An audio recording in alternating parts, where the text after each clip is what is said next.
जय हिंद, जोहार आप सभी को। आज झारखंड के विद्यार्थियों के लिए एक बहुत ही बड़ा सोचिए कि दुविधा आई हुई है।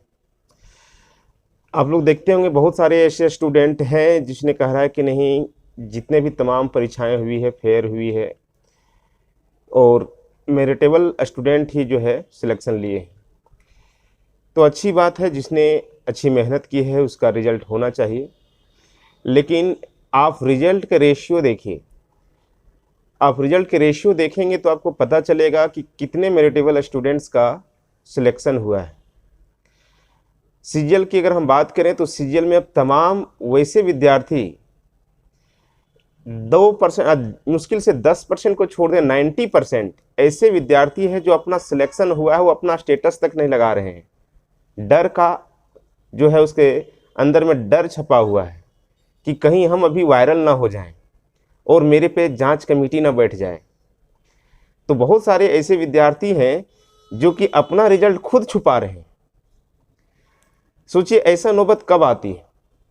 ऐसा नौबत तब आती है जब कहीं न कहीं कुछ गलत किए हुए रहते हैं कोई। तो आज जेएसएससी सीजीएल का आंदोलन देख रहे थे, ये अभी नहीं है रिजल्ट आने के बाद कि जिसका नहीं हुआ है वैसे विद्यार्थी आंदोलन कर रहे हैं। ये आंदोलन जेएसएससी एग्जाम्स होने के तुरंत बाद से ही स्टार्ट हुई थी और आचार संहिता लग जाने के कारण आंदोलन को रोक दिया गया था। और देखिए, ये सरकार इतनी बहरी हो गई है, गूंगी हो गई है, अपने जो है दम पर सोच रही है कि इतना तानाशाही कर रही है कि अपना कैबिनेट का विस्तार करने से पहले जेएसएससी सीजीएल का रिजल्ट दे दिया। उससे एक दिन पहले 3 तारीख को आप लोग देखे होंगे कि पेपर 2 का फाइनल आंसर की दिया था। 3 तारीख को पेपर 2 का फाइनल आंसर की आना और 4 तारीख को पूरा रिजल्ट आ जाना। सोचिए कि उस आंसर की से कोई मतलब रहा होगा? बिल्कुल नहीं। रिजल्ट पहले ही तैयार था। और बहुत सारे ऐसे विद्यार्थी रहे हैं, देखेंगे सीरियल वाइज नंबर से उसका रिजल्ट हुआ है। क्या ऐसा लगता है कि सीरियल वाइज नंबर से रिजल्ट सभी जो है लगातार जो स्टूडेंट्स होते हैं वो मेरिटेबल ही होते हैं? ये तमाम घेरे के अंदर आप सभी जान रहे हैं झारखंड के लगभग 90% छोड़ दीजिए, 99% स्टूडेंट ऐसे थे जो जेएसएससी सीजीएल परीक्षा की रद्द होने की उम्मीद लगाए बैठे हुए थे। और ये आज तक के इतिहास में पहला ऐसा एग्जाम्स होगा जो एग्जाम्स का रिजल्ट आने के जहां विद्यार्थी इंतजार करते हैं, वहीं पे विद्यार्थी एग्जाम रद्द होने का इंतजार कर रहे थे। और जब रिजल्ट आनन फानन में दे दी गई तो अभी वैसे सभी छात्र जिसका सिलेक्शन हुआ है, चाहे वो जिस भी से हुआ हो, चाहे सेटिंग से हुआ हो, चाहे गेटिंग से हुआ हो, चाहे मेरिटेबल हो, उन सभी छात्रों को लग रहा होगा कि ये जो आंदोलन हो रहा है ये हम लोग का विरुद्ध है। आप लोग का विरुद्ध नहीं हो रहा है दोस्तों, इस सिस्टम के विरुद्ध है।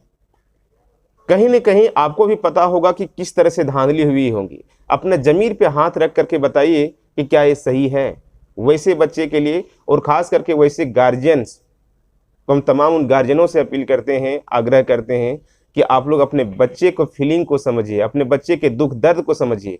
आपने जहां हजारीबाग, रांची, बोकारो, धनबाद से अपने बच्चे को तो भेज देते हैं, पढ़ाई के लिए मंथली खर्च भी दे देते हैं, घर से चावल दाल सब लेकर के चले जाते हैं, लेकिन उसकी दुख और पीड़ा कहाँ से स्टार्ट हो रही है? उसने अपना मेहनत में कमी नहीं रखा, लेकिन इस सरकार की ये दोहरी नीति जो कि अपने धन बल को संग्रहित करने के लिए, चुनाव में खर्चे करने के लिए जो एकत्रित किए गए थे, उस आधार पर जो सोचिए कि रिजल्ट कब का तैयार हो गया था।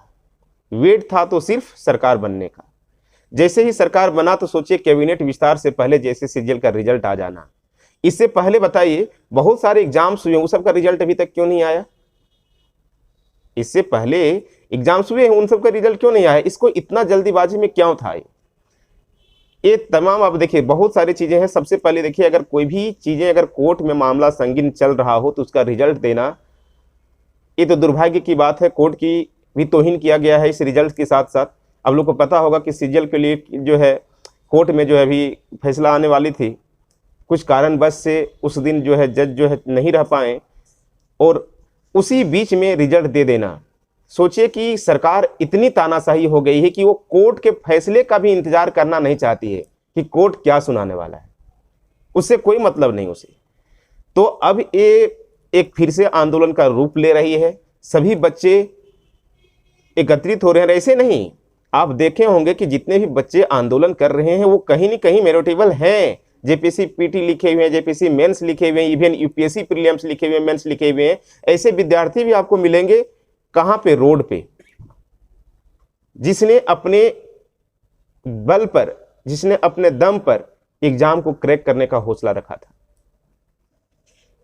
तो आप सभी शिक्षक विद्यार्थी से आग्रह है कि जैसे कि कल 10 दिसंबर को हजारीबाग के सभी कोचिंग संस्थान, सभी लाइब्रेरी, सभी दुकानें, तमाम सभी चीज़ों को बंद करने का आह्वान किया गया है सभी शिक्षकों और सभी विद्यार्थियों के द्वारा, तो हम उसका समर्थन करते हैं।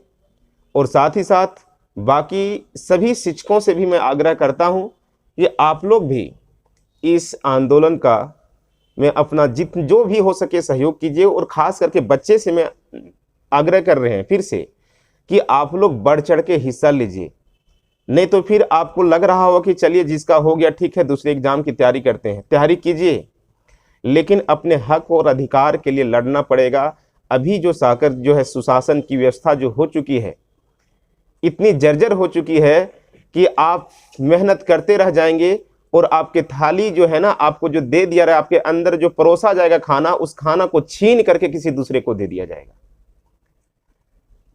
झारखंड के तमाम विद्यार्थी, एक शिक्षक होने के नाते हम अभी फील कर रहे हैं कि वैसे सभी विद्यार्थी दिशा विहीन हो गए हैं। वो कह रहे हैं सर कि हम किस एग्जाम का तैयारी करें, झारखंड का एग्जाम का क्या सोच के तैयारी करें।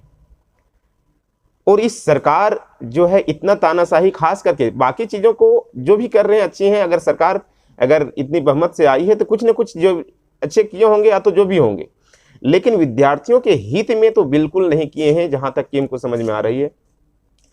और अब जो है अभी भी जो आंदोलन का रूप ले रहा है, तो हम लास्ट बार आपसे कहना चाह रहे हैं, देखिए मेरे पास जिस दिन से रिजल्ट आया आपको हम अगर दिखाएं तो लगभग 150 से 200 प्लस कॉल मेरे पास आया, और सबको लगता है कि सर जो है ना जयराम महतो से बहुत क्लोज हैं। हमको फ़ोन करके बोल रहे हैं कि सर जयराम महतो जो है, टाइगर जयराम महतो से बात कीजिए, वही कुछ कर सकते हैं, यही कुछ कर सकते हैं, आपको जो है उसको आंदोलन में बढ़ चढ़ करके हिस्सा लेना चाहिए था।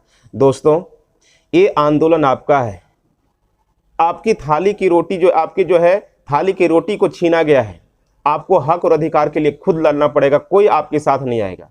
सब जो है अपना हक और अधिकार के लिए खुद लड़ना सीखिए, आपके साथ कोई नहीं आने वाला है। आप बढ़ कर चढ़ करके हिस्सा लीजिए, सबके साथ चलिए। पता है ना कि बूंद बूंद से ही तालाब भरता है। अगर एक एक स्टूडेंट मन में ठान लेगा तो कुछ भी किया जा सकता है। अगर यही आंदोलन बिहार में होता, यही आंदोलन यूपी में होता, यही आंदोलन कहीं अन्य राज्य में होता, तो सरकार 1 दिन के अंदर 2 दिन के अंदर बैकफुट पे आ जाती है। लेकिन झारखंड में ऐसा नहीं हो रहा है। क्यों? क्योंकि यहाँ का स्टूडेंट, यहाँ का विद्यार्थी अपने में ही फूट है। कहते हैं कि हमको क्या जरूरत पड़ी है, जब मेरा आएगा तो देख लेंगे। सिर्फ इसी के वजह से यहाँ के जितने सरकार है वो तानाशाही बन जाते हैं, चाहे वो बीजेपी के सरकार रहे हो इससे पहले या अभी वर्तमान में जेएमएम का सरकार। तो आप लोग एकजुट हो करके, अब गांधीगिरी से नहीं होगा, आपको भगत सिंह, राजगुरु इस तरह से बनना पड़ेगा और अपने हक और अधिकार के लिए जो भी करना पड़े आपको करना पड़ेगा, तभी जाकर के ये पॉसिबल होगा। तो इस बार आंदोलन का अगर रूप ले रहा है तो आप लोग से आग्रह करते हैं कि ठान लीजिए, सर पे कफन बांध लीजिए, ठान लीजिए, सर पे कफन बांध लीजिए कि या तो जिएंगे या तो फिर मरेंगे, लेकिन अपने हक और अधिकार के लिए जी जान से लड़ेंगे। जोहार आप सभी को।